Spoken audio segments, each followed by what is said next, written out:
सुंदर और सुशील औरत थी। देवकी का विवाह वासुदेव नाम के एक सज्जन पुरुष से तय हुआ। विवाह बहुत भव्य रूप से संपन्न हुआ। सारी रस्में पूरी होने के बाद वासुदेव और देवकी रथ पर सवार हुए। कंस, जो कि अपनी बहन से बहुत प्यार करता था, वो रथ चला रहा था अपनी बहन को ससुराल पहुंचाने के लिए। ये क्या हुआ? जब वे रास्ते में ही थे, तभी उन्हें अचानक आकाश से एक आकाशवाणी सुनाई दी। हे क्रूर कंस, तू इतना प्रसन्न क्यों है? सावधान, तू जिस बहन से इतना प्रेम करता है, उसकी होने वाली संतान के हाथों तेरा वध होगा। देवकी की 8वीं संतान तेरा वध करेगी।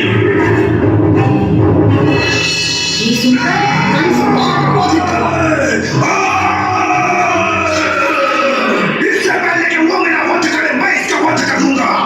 कंस, क्या तुम्हें आवाज है तुम क्या करने जा रहे हो?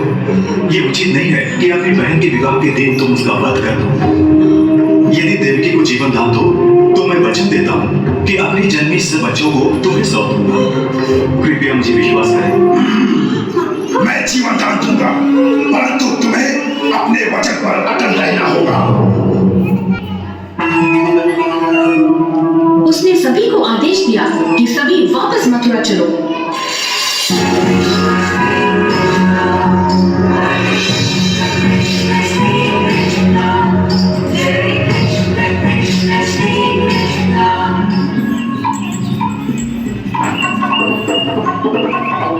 जब वे मथुरा पहुंचे तो कंस ने देवकी और वासुदेव को बंदी गृह में डाल दिया।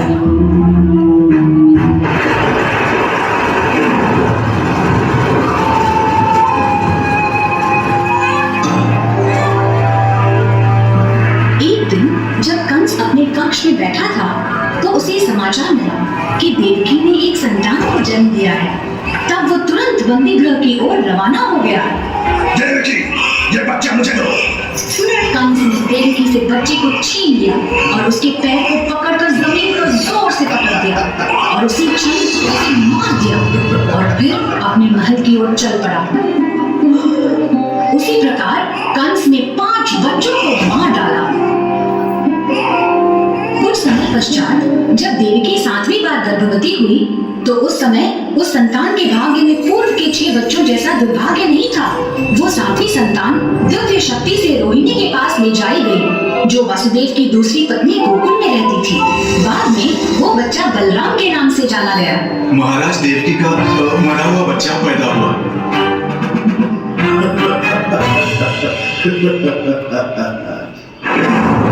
अंत में देवकी 8वीं संतान के लिए गर्भवती हुई। श्रावण माह की 8वीं तारीख थी। मध्य रात्रि होने वाली थी। नगर में भयानक तूफान हो रहा था। मूसलाधार वर्षा हो रही थी। पूरा आकाश घने बादल से छाया हुआ था।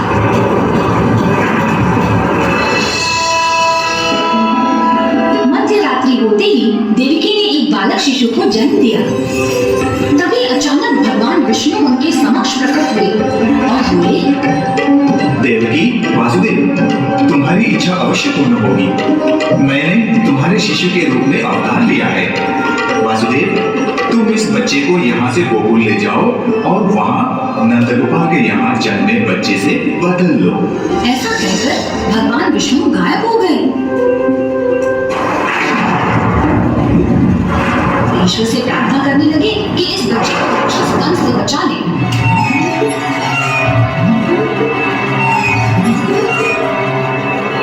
देखो, जंजीरें अपने आप खुल गई हैं। यह चमत्कार है। देवकी, शीघ्र ही इस बच्चे को मुझे दो। मैं इसे गोकुल में अपने मित्र नंदगोपाल के पास ले जाऊंगा।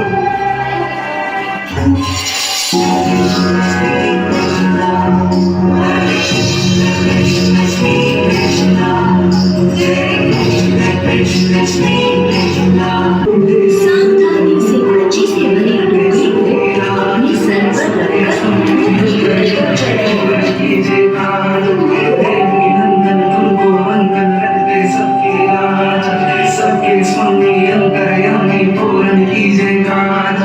मंदिर में सजे बिहारी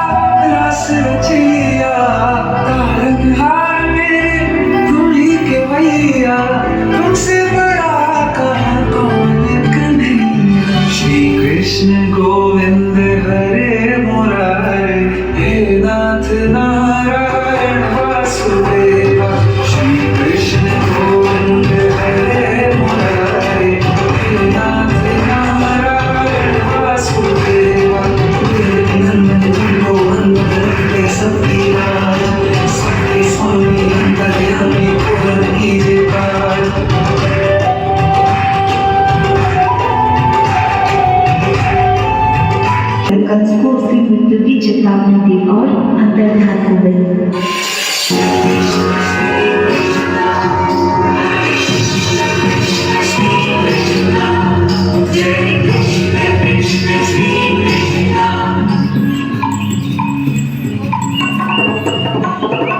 दूसरी तरफ गोकुल में खुशी का माहौल था।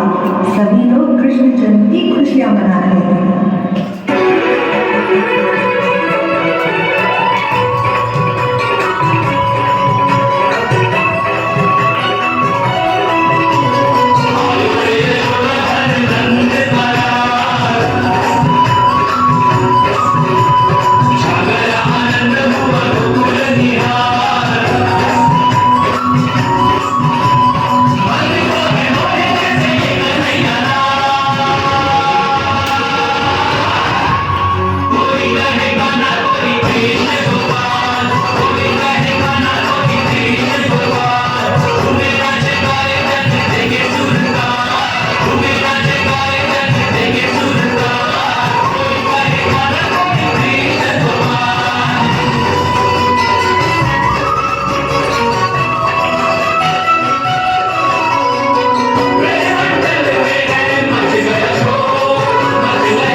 एक दिन यशोदा अपने खिलौने के साथ घर में छोड़कर रसोई में चली गई।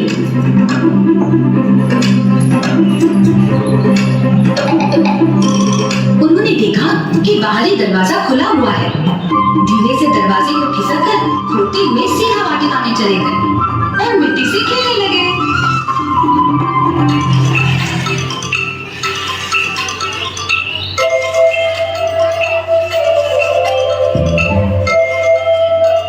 जब यशोदा रसोई से बाहर आई तो उन्होंने घर में कहीं पर भी कृष्ण को नहीं पाया।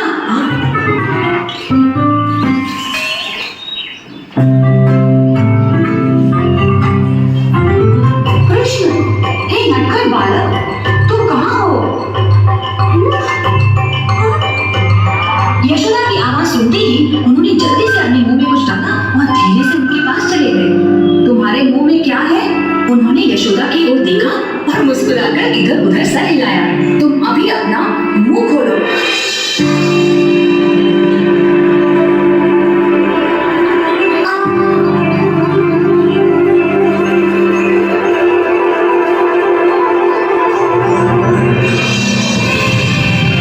उन्होंने सूर्य और चंद्रमा को देखा, नक्षत्र को अंतरिक्ष में अनंत रूप में देखा संपूर्ण ब्रह्मांड को।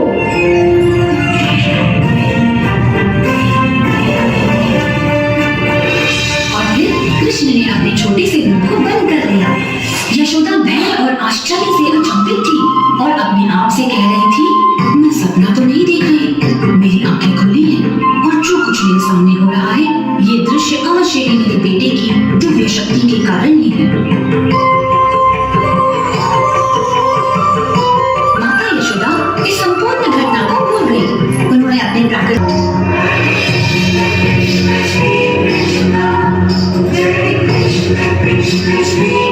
उद्धार किया था। कंस ने श्री कृष्ण को मारने के लिए अपने कई दूतों को भेजा, लेकिन वो हर बार असफल रहा।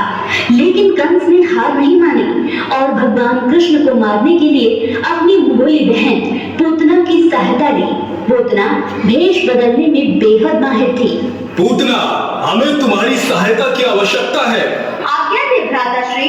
ठीक है, तो गोकुल जाओ और नंद बाबा के घर जो बच्चा है उसकी मृत्यु कर दो।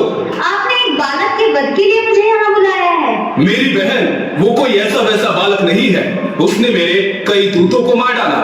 अच्छा, तो ऐसा है, आप परेशान मत होइए, इस बार उसकी मृत्यु निश्चित है। लेकिन तुम ऐसा क्या करोगी? कोई भी हाथ लगा दे तो उसका हाथ जल जाए, वही विष मैं अपने स्तनों पर लगा कर जाऊंगी और उस बालक को स्तनपान कराऊंगी। जाओ मेरी बहन, विजय होकर लौटना। इसके बाद पूतना ने एक सुंदर स्त्री का रूप धारण किया और आकाश मार्ग से सीधा नंद बाबा के महल में गई। देवी, आप कौन हैं और कहां से आई हैं? नंदरानी, मैं तो आपकी लल्ला के दर्शन करने आई हूँ। यशोदा ने श्री कृष्ण को पूतना की गोद में दे दिया। कृष्ण को गोद में उठाकर अपना दूध पिलाने लगी। पूतना का मनोहर रूप देखकर यशोदा माता और बलराम की माता रुक्मिणी भी मोहित हो गए और उनको दूध पिलाने से नहीं रोका। उन्होंने सोचा कि ये स्वर्ग से उतरी देव कन्या है, लेकिन श्री कृष्ण तो सब जान गए और पूतना के प्राण समेत दुग्धपान करने लगे। इससे पूतना चिल्लाने लगी और बाल गोपाल को हटाने लगी, लेकिन वो हटे ही नहीं। बचाओ मुझे, बचाओ, छोड़ो मुझे, छोड़ो मुझे, छोड़ो। वो इतना परेशान हो गई कि वो अपने असली रूप में आकर चारों तरफ चिल्लाने लगी। इससे गोकुलवासी भयभीत हो गए और पूतना की मृत्यु हो गई।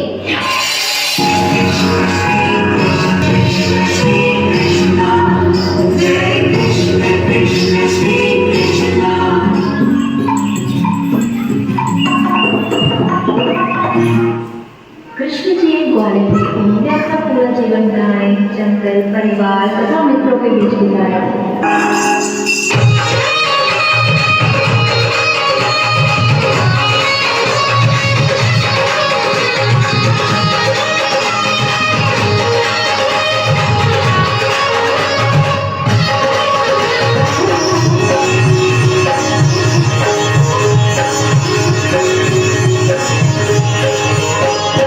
छोटी छोटी गैया छोटे छोटे बाल, छोटी छोटी गैया छोटे छोटे बाल, छोटो सोनेरो मदन गोपाल, छोटो सोनेरो मदन गोपाल। छोटी छोटी गैया छोटे छोटे बाल, छोटो सोनेरो मदन गोपाल, छोटो सोनेरो मदन गोपाल।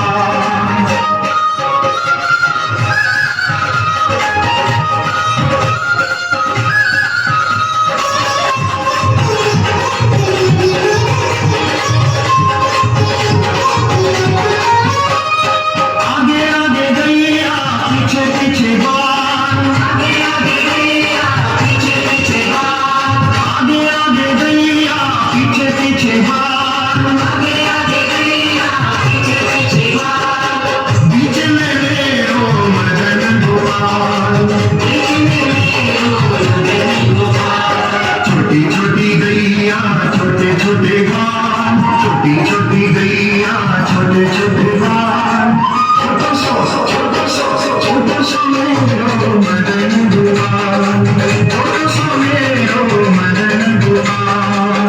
घास खावे गैया दूध पीवे बाल, घास खावे गैया दूध पीवे बाल, घास खावे गैया दूध पीवे बाल, घास खावे गैया दूध पीवे बाल।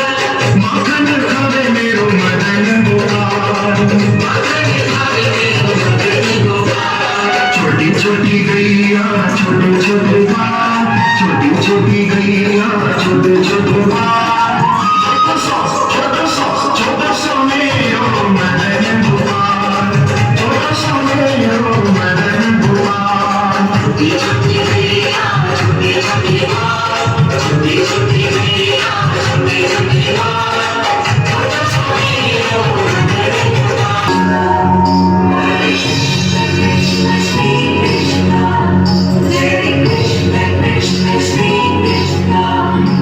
कृष्ण मक्खन चुराने के लिए बहुत से छले चलते थे। यशोदा शिकायतें सुन सुनकर उन्हें समझाने में बहुत परेशान हो गई है।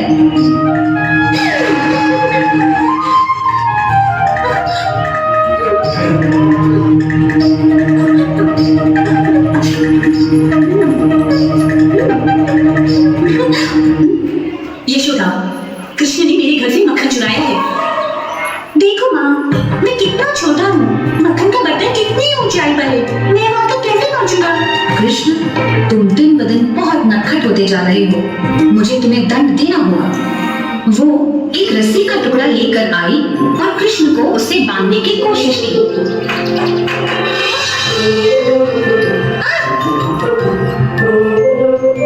लेकिन वो रस्सी छोटी पड़ गई।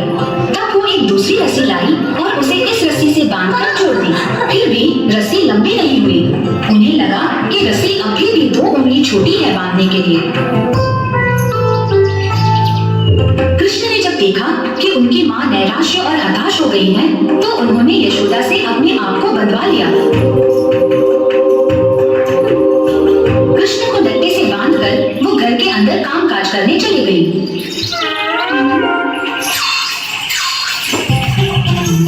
कृष्ण ने देखा कि वो लट्ठा भी पीछे पीछे आ रहा है।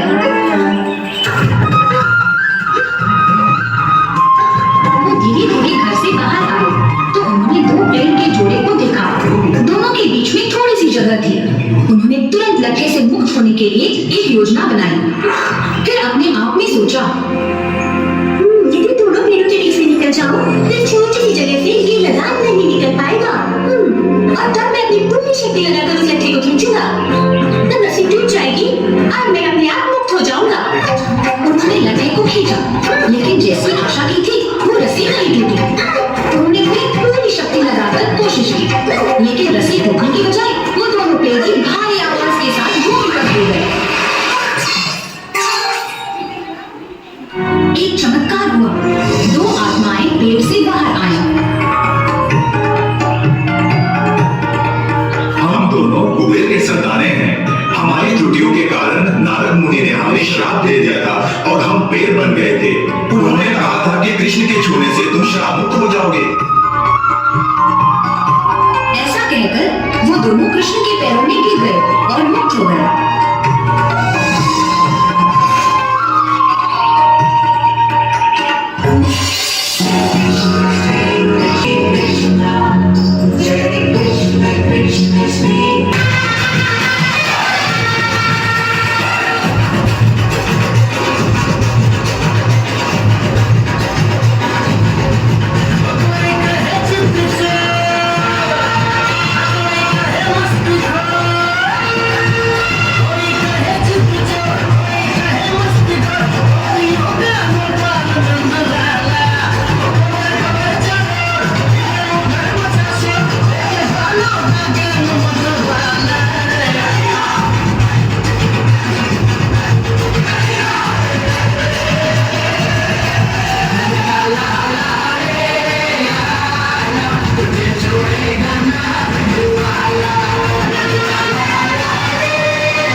शक्तिशाली था कि किसी को भी मार सकता था, चाहे बड़ा हो या छोटा।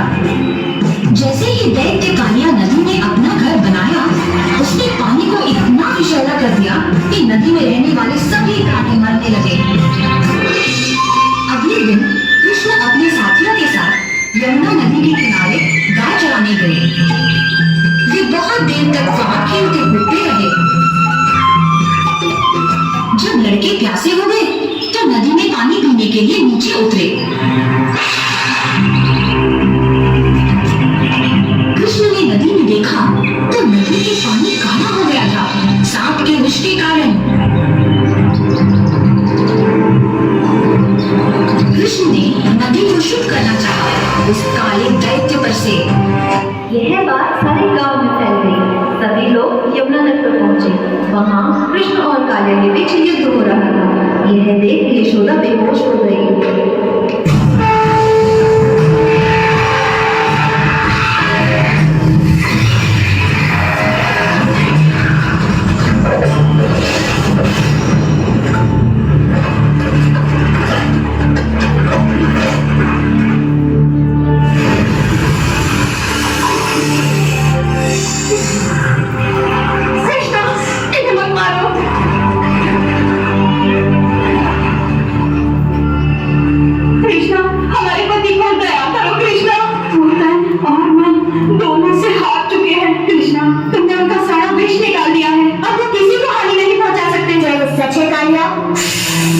मैं आपसे क्षमा मांगता हूँ कृष्ण।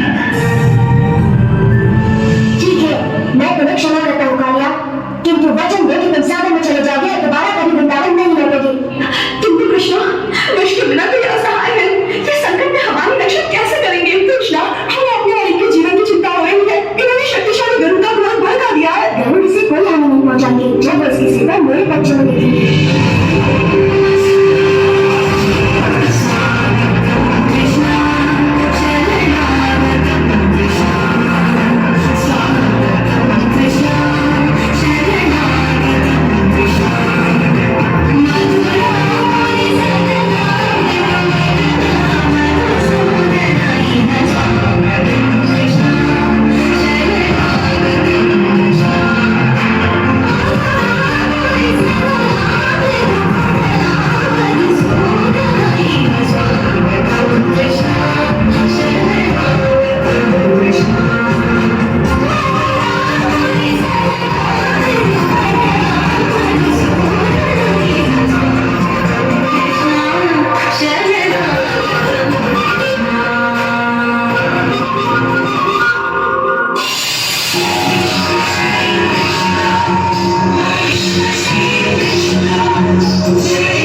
हमें इंद्र को प्रसन्न करने के लिए हर साल ये यज्ञ करना ही पड़ता है ताकि वो हमें बारिश दे। वैसे ही जैसे हर वर्ष हमें महाराज कर्ज को कर चुकाना पड़ता है।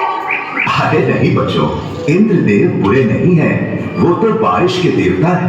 पानी जीवन के लिए अति आवश्यक होता है, इसीलिए हम हर साल यज्ञ के द्वारा इंद्रदेव की पूजा करते हैं। परंतु बाबा, वो तो उनका कर्तव्य है। वो तो भगवान विष्णु के आदेश का पालन कर रहे हैं। हम ग्वाले हैं, हमारी संपत्ति हमारी गायें हैं और वो भोजन के लिए निर्भर करती है गोवर्धन पर्वत पर। हम भी सभी चीजों के लिए गोवर्धन पर निर्भर करते हैं, इसलिए हमें गोवर्धन की पूजा करनी चाहिए, न कि इंद्र की। मेरे वृंदावन के प्यारे मित्रों, हम सबको गोवर्धन पर्वत का हृदय से आभारी होना चाहिए। आप स्वयं देख लीजिए, गोवर्धन पर्वत के चमत्कार को वृंदावन का जीवन है। हमारी गायें इसके जंगलों की घास चरती है और हमें मीठा मीठा दूध देती है। इसके छाले हमारी प्यास बुझाते हैं। इसके मैदानों में हमारी फसलें और फल उगते हैं। इसकी लकड़ी से बने घर हमें सुरक्षा देते हैं। मित्रों, हमारा जीवन इंद्र पर निर्भर नहीं करता, बल्कि गोवर्धन पर्वत पर निर्भर करता है। आयुष्मान भव। ये सब इंद्रदेव की नहीं, गोवर्धन की कृपा है। इसलिए मित्रों, सब लोग अपना अपना चढ़ावा एकत्रित करें, हम सब गोवर्धन की पूजा करेंगे।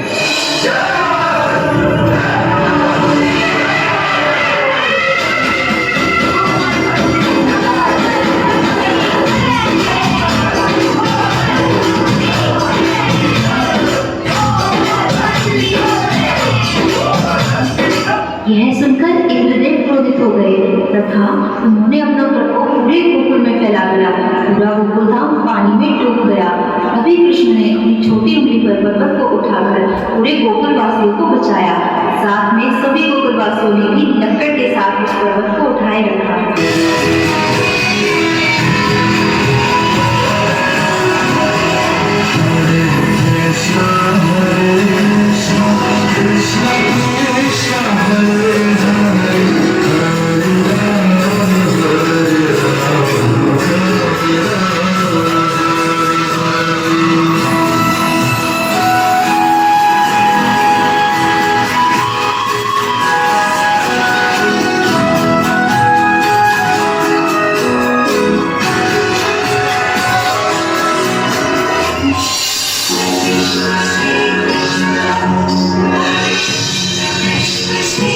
नहीं करते हैं, अन्यथा मेरे प्रतिकार के बाद ही आप मुझसे मिलने यहाँ क्यों आते?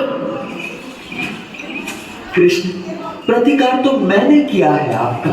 मैंने बहुत बड़ी मूर्खता की। भूल गया था कि मुझे शक्तियां आप ही से प्राप्त होती हैं। मैं सदैव आपका सेवक रहूंगा। मैं आपसे क्षमा मांगता हूँ। देवराज, आपको अपनी शक्ति का बहुत अभिमान हो गया था और ऐसा मैंने इसलिए किया ताकि आपका अभिमान तोड़ सकूं। जाइए, मैं आपको क्षमा करता हूँ।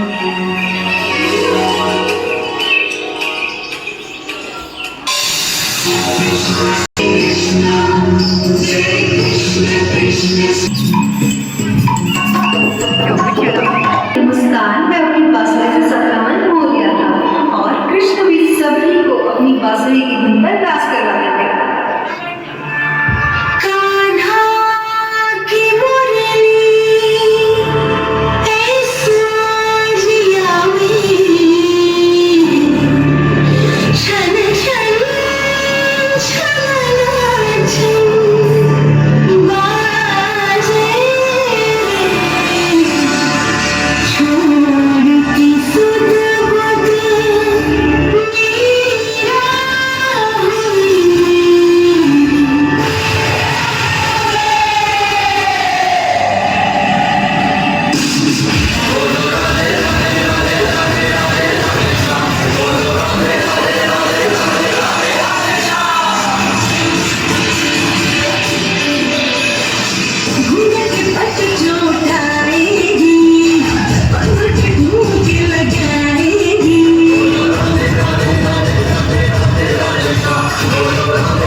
अर्जुन, आप इतने चिंतित क्यों लग रहे हो? क्या आप किसी बात से व्याकुल हैं? व्याकुलता तो इतनी बड़ी है कि कहीं भी ना जा सके नंद भैया। ऐसी क्या व्याकुलता है आपके मन में? हमें बताइए। मैं कृष्ण के लिए आमंत्रण लेकर आया हूँ। कैसा आमंत्रण क्रूर भैया? महाराज कंस ने मथुरा में एक दंगल का आयोजन किया है और कृष्ण के लिए महाराज कंस के दंगल की प्रतियोगिता का निमंत्रण लेकर ही मैं यहाँ आया हूँ। क्या एक दंगल प्रतियोगिता का निमंत्रण? वहां तो खूब बलवान बैठा होंगे। मेरा कृष्ण उन सबसे कैसे युद्ध करेगा? नहीं, मैं दूंगी। मैया तुम क्यों रोती हो? क्या हुआ मेरी मैया को? मेरी मैया क्यों रो रही है बाबा? इस धरती पर जिस उद्देश्य से मेरा जन्म हुआ है, मुझे वह अवश्य पूरा करना होगा। कैसा उद्देश्य कृष्ण? मैया, मेरे जन्म का उद्देश्य पूरा करने के लिए मुझे मथुरा जाना होगा। मुझे अपना आशीर्वाद दो मैया, और वचन दो कि तुम अपने कृष्ण को नहीं रोकोगी। ठीक है कृष्ण।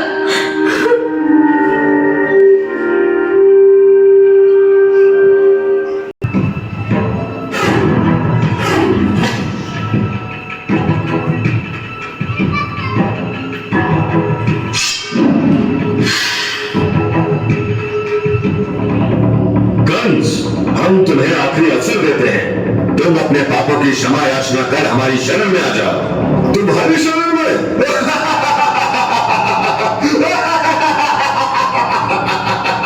यह कंस कभी किसी के समक्ष नहीं झुकेगा। तो उचित है फिर तुम अब इसका परिणाम भोगने के लिए भी तैयार हो जाओ कंस।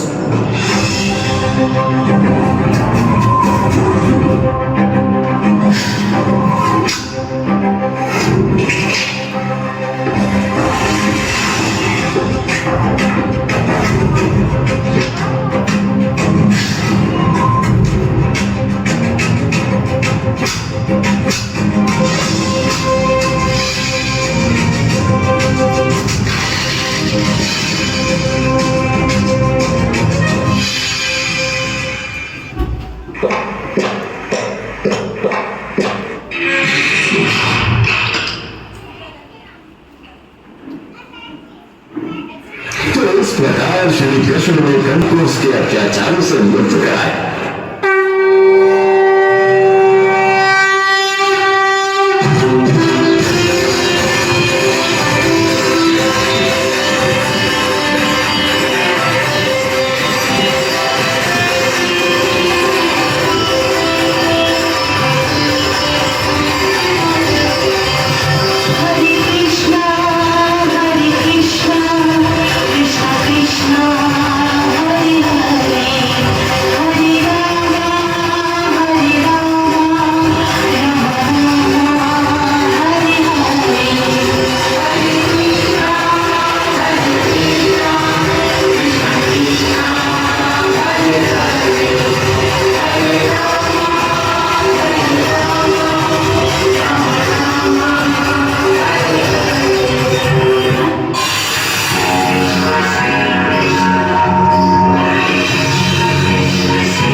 श्री कृष्ण से अगाध प्रेम करने लगी थी, परंतु रुक्मिणी के पिता और भाई रुक्मी भगवान श्री कृष्ण से बैर रखते थे, जिस कारण भगवान श्री कृष्ण और देवी रुक्मिणी का मिलन सरल न था। श्री कृष्ण के प्रति देवी रुक्मिणी की श्रद्धा और एकांकी प्रेम के विषय में जब विदर्भ नरेश भीष्म और उनके भाई रुक्मी को ज्ञात हुआ तो वो अत्यंत ही चिंतित हो जाती है। पुत्र रुक्मी, अपनी रुक्मणियां विवाह के योग्य हो गई है। कोई उचित वर देखकर उसका विवाह कर देना चाहिए। पिताश्री, मेरा भी ऐसा ही विचार है। रुक्मणी का कृष्ण के प्रति बढ़ता हुआ प्रेम हमारे लिए शुभ संकेत नहीं है। सत्य वचन कहा पुत्र, कृष्ण से तो हमारा वैसे ही वैर है। पिताश्री, अगर आप मेरी राय माने तो राजकुमारी रुक्मणी के लिए चेदी नरेश शिशुपाल एक उचित वर होंगे। उनके मान और मर्यादा के बंधन से बने होने के कारण देवी रुक्मिणी अपने स्वजनों के सम्मुख अपने मन की बात रखने का साहस नहीं कर पाती है, परंतु रुक्मिणी देवी किसी भी स्थिति में शिशुपाल से विवाह करने की इच्छा नहीं रखती थी। वो अपने मन की बात द्वारकाधीश श्री कृष्ण को एक पत्र के माध्यम से पहुंचाएंगी। इस कार्य में उनकी सहायता सुनंदा करती है। ये देवी रुक्मिणी की परम सखी भी है। रुक्मिणी देवी पत्र में अपने मन की बात लिखकर सुनंदा की सहायता से द्वारकापुरी भेज देती है।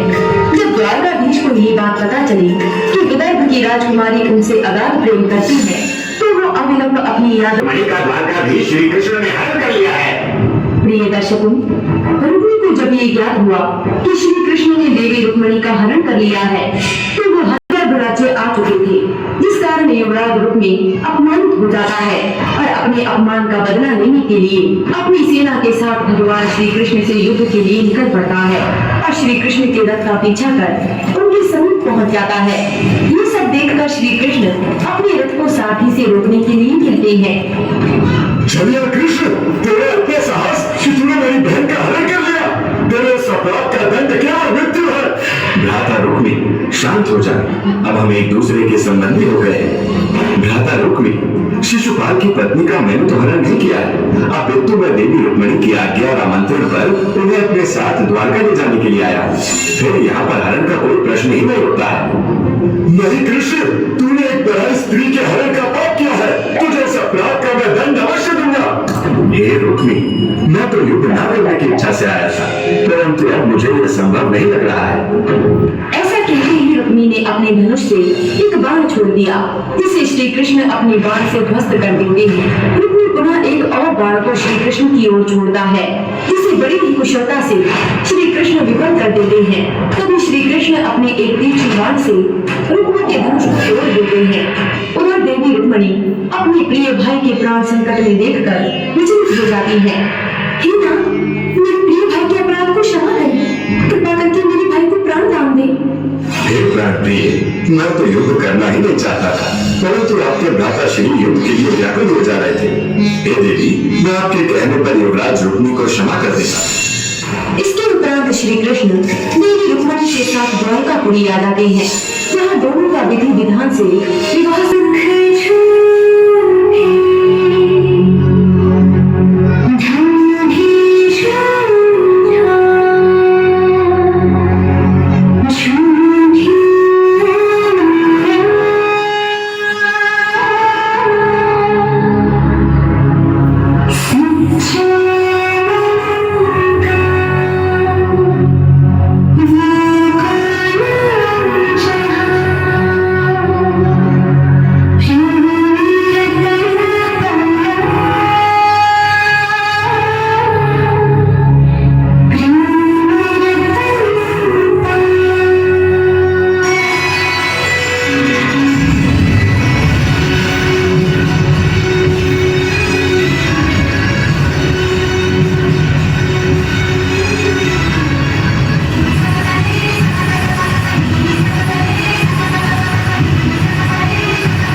पत्नी के कहने पर सुदामा श्री कृष्ण से कुछ मदद लेने के लिए मुट्ठी भर चावल पोटली में बांधकर श्री कृष्ण से मिलने निकल गए।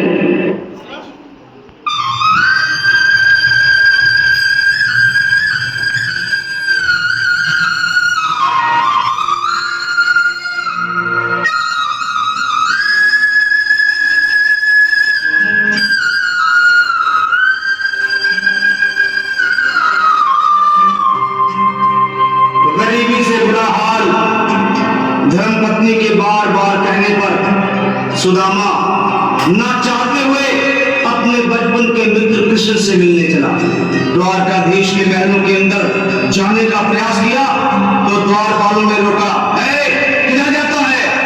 सुदामा ने प्रार्थना की, ऐ द्वारपालों,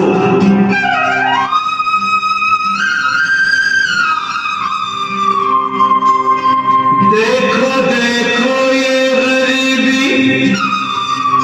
गरीबी का हाल, कृष्ण के दर पे विश्वास लेके आया हूं, मेरे बचपन का यार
सुल्तान